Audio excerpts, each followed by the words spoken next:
Imagine une maison. Chaque jour, tu poses une brique ou tu laisses une fissure s'installer. Si tu poses des briques solides et discipline, travail, choix réfléchis, ta maison devient un château. Mais si tu négliges, si tu remets à demain, si tu attends que quelqu'un d'autre vienne construire à ta place, alors chaque fissure s'agrandit. Et un jour, tu regardes autour de toi, et tu réalises que tout s'est effondré.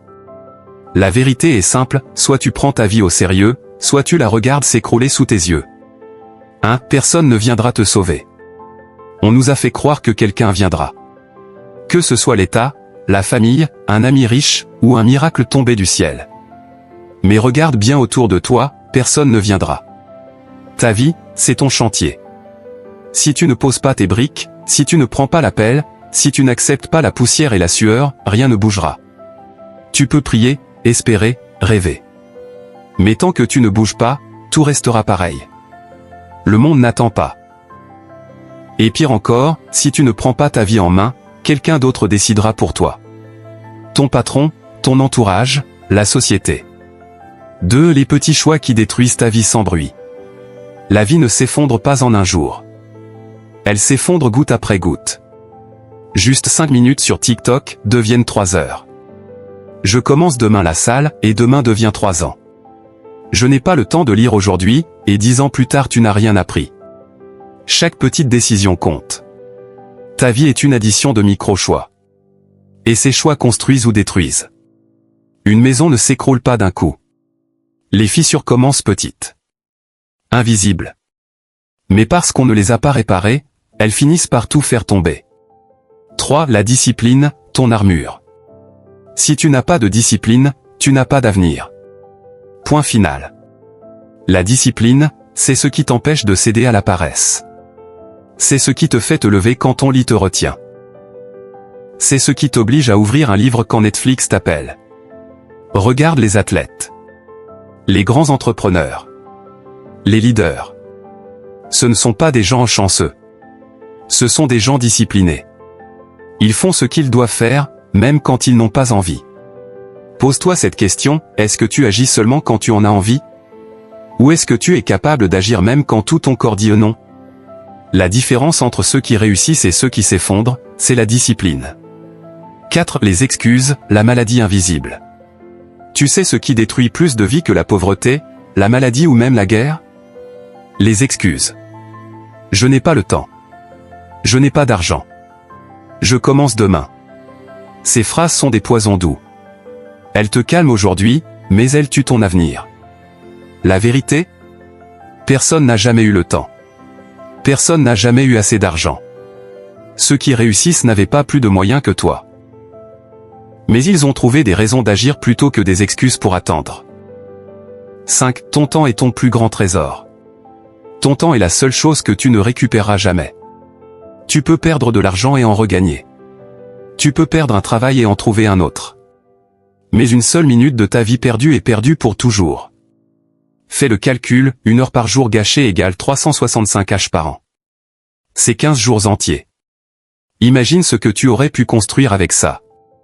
Tu n'as pas un problème de temps. Tu as un problème de priorité. Si c'est sans vision, tu erras.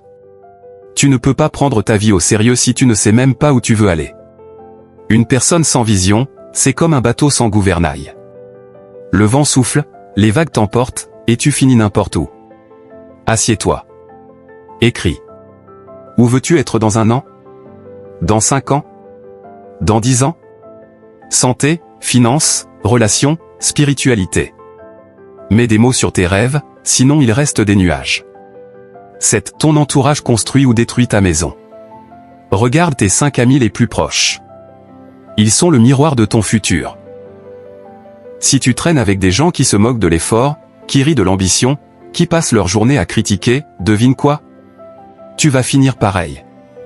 S'entourer, ce n'est pas être populaire. C'est choisir ceux qui construisent avec toi, pas ceux qui sabotent ton chantier. Ne sois pas coupable de couper les liens toxiques. Ta vie vaut plus que leur approbation. 8. Le prix de la négligence. La vie te présente toujours une facture. Toujours. Tu ne prends pas ta santé au sérieux? La facture sera la maladie. Tu ne prends pas tes finances au sérieux? La facture sera la pauvreté. Tu ne prends pas tes relations au sérieux? La facture sera la solitude. Tu paies toujours. La question est simple. Veux-tu payer le prix de la discipline aujourd'hui, ou le prix de la négligence demain? 9. Reprendre ta vie en main. Par où commencer? Ne cherche pas à tout changer en un jour. Commence petit. Mais commence aujourd'hui. Lis 10 minutes. Fais du sport 20 minutes. Planifie ta journée. Note une idée. Chaque petite action est une brique. Chaque brique renforce tes fondations. Chaque fondation solide t'empêche de t'effondrer. 10. L'appel au réveil. Regarde bien ta vie. Tu sais qu'il y a mieux en toi. Tu sais que tu n'as pas encore donné ton maximum. Tu sais que tu perds du temps. La question est: vas-tu continuer à te raconter des histoires? Ou vas-tu enfin décider de prendre ta vie au sérieux? Tu peux continuer comme si de rien n'était. Mais sache que chaque minute où tu ne prends pas ta vie en main, tu es en train de laisser les murs tomber. Alors aujourd'hui, choisis. Soit tu prends ta vie au sérieux, soit tu la regardes s'effondrer. Et alors? Le choix est simple. Tu ne peux pas rester neutre. Chaque jour, tu construis ou tu détruis. Alors, arrête d'attendre. Arrête de remettre à demain. Arrête de t'inventer des excuses. Prends ta vie au sérieux, ou accepte de la voir s'effondrer. Et si tu es décidé, abonne-toi, reste connecté, et surtout, agis. Parce que la motivation, c'est bien. Mais l'action, c'est ce qui sauvera ta maison. À bientôt.